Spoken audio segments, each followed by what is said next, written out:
Hey guys, welcome back. It's been a little while since I posted a video, but with Solstice of Heroes today, I figured it was time to get back into it. If you just want the TLDR of the event, then just play portal activities and then visit Eva regularly. Also, don't forget to leave a like on the video and subscribe.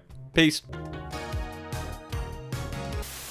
I'm just kidding. For everyone else who is either new to Destiny or wants an updated guide on how to play the event and get the most loot out of it, then let me explain. When you load up the game, you'll have the usual event homepage or banner, telling you about the event weapons and the event armor and telling you to visit Eva in the tower, so head straight there. Something important to note is that at the beginning of the event, without progressing the quest, your potential loot pool contains only the event weapons, and by completing the questline and obtaining pieces of the armor set, you expand your potential drops to include the armor. So if you want to farm the weapons for specific roles as easily as possible, hold off on finishing the quest until you get what you want. But I will tell you at exactly what point in the quest you should stop in this guide. With that in mind, head to the tower and chat to Eva to pick up the Celebrating Solstice quest. The quest is very straightforward, so follow along with what it tells you to do, but basically it wants you to play the portal activities with Solstice modifiers, or play the Solstice PvP playlist, which for people who are familiar with it is just Team Scorched. It's got a few extra tweaks compared to the regular Team Scorched. Something I haven't seen before is the Scorch Cannons and Rift combined, which was a pretty funny twist. But there are other modes as well to the PvP playlist, like traditional Team Scorched, so you will find a game mode that suits you eventually. Any of the activities seem to progress the objective, either or PvP, but the fastest is definitely the tried and true solo ops Caldera. There is no bonfire bash this year, sadly. The only way to interact with the event is through the portal activities that you've been completing up until now. I feel like bonfire bash is a missed opportunity here because you could apply whatever modifiers you wanted using the portal in bonfire bash, and it would have been a fantastic opportunity to play the relatively stale game mode with a fresh coat of paint, but whatever. You'll see that every difficulty in the portal activity has the option to add up to 2 Solstice modifiers, and regardless of the difficulty that you're playing on, they actually add to your reward score by increasing your challenge modifier, even though they are beneficial modifiers. This is actually really important for grinding, but I'll circle back to it and explain it a little bit later. Upon completing this step of the quest, it will take you to the event page or tab. Now, just like Arms Week, you can find this event tab on the portal screen. You can go and visit Eva in the tower if you like, but because this can be accessed from any destination, it's just faster to access it via the portal. From here, you can see the reward track with powerful engrams and curated weapon rolls along with some shaders and other cosmetics. To earn XP for this reward track, just play activities with Solstice modifiers active or play that PvP playlist. The daily and weekly challenges provide bonus event XP, so complete these while you progress the quest or farm for more gear. It'll just help speed up the grind. The quest actually wants you to grab the rank 1 reward, which is just a cosmetic trail, and then tasks you with earning more Solstice alloy from various activities in the game. It says complete activities throughout the system, and this includes just rerunning portal ops, so you can continue to farm any of the activities in the game, or play efficiently and farm the solo ops Caldera. Once you do get enough Solstice alloy, the quest will task you with forging some armor, and it's at this point in time, as I said before, if you want your loot pool to stay small, then stop doing the quest now and farm the weapons some more before proceeding. If you choose to wait, the only step following the armor is to turn in a triumph, and yeah, that's pretty much it. That's your intro quest to the Solstice.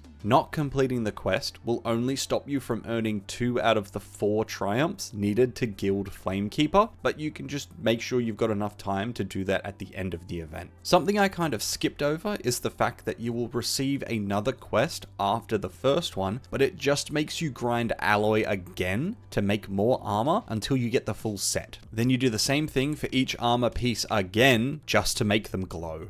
Now, once you finish the quest or not, the only thing to do for this event is grind the Solstice loot and power level. If you haven't already been told or haven't noticed, on some of the portal activities, you will see bonus rewards, distorted Solstice engram. Thankfully for today, Solo Ops Caldera has this as the bonus reward, but we might not be so lucky tomorrow or next week, so jump on this while you can. The activities with this bonus distorted engram are the portal activities that you should be farming. This this seems to guarantee a high tier Solstice reward if you reach the score threshold. I'm only power level 250 and I had a tier 4 drop for me. Now, I mentioned earlier that the Solstice modifiers are actually boosting your reward multiplier, even though they are providing some positive benefit to you. This is really helpful as you can boost the score without making the activity harder, and therefore make it faster. You can take advantage of this to grind power level if you haven't already been doing that up until now. The modifiers are pretty novel, so there's no best modifier or best setup to pick. Find modifiers that combo together nicely, like Radiant Joy, which helps you make fire sprites,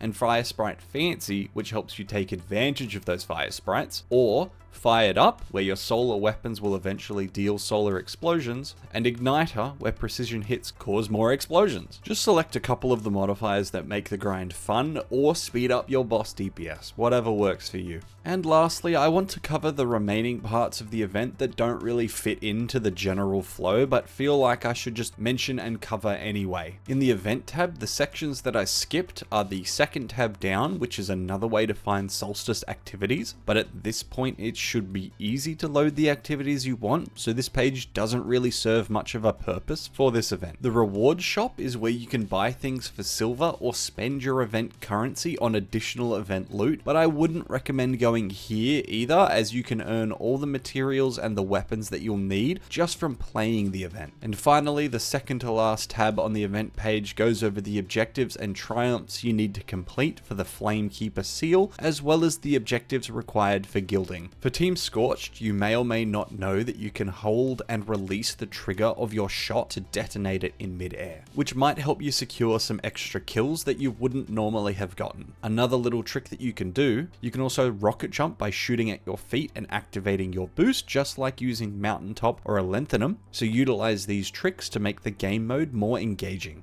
Also, briefly, I want to talk about farming tier 5 armor. I haven't reached that stage yet, but from what I've been told, you can forge up to tier 4 armor through the use of the Solstice alloy and the event tab. However, to get tier 5 armor, you will need to complete portal activities. It also seems like the threshold for tier 5 gear has been lowered for this event, which is absolutely amazing. So players don't have to be power level 400 plus or Guardian rank 9, but obviously the closer to this that you are, the better your chances of receiving the best gear in the game is. The armor set bonus from the event is actually pretty nice. With 2 armor pieces, any healing gives solar weapons increased flinch resistance, handling, and reload speed, which I can see the 2-piece set being really nice in PvP, especially if it works while standing inside of a healing rift. And then with 4 pieces of armor, you get rapid solar final blows will heal you. Now, the only other thing worth mentioning is that the holofoil Solstice weapons can drop at the end of activities, so keep your fingers and your toes crossed that you get a tier 5 god roll holofoil, because man, do these holofoils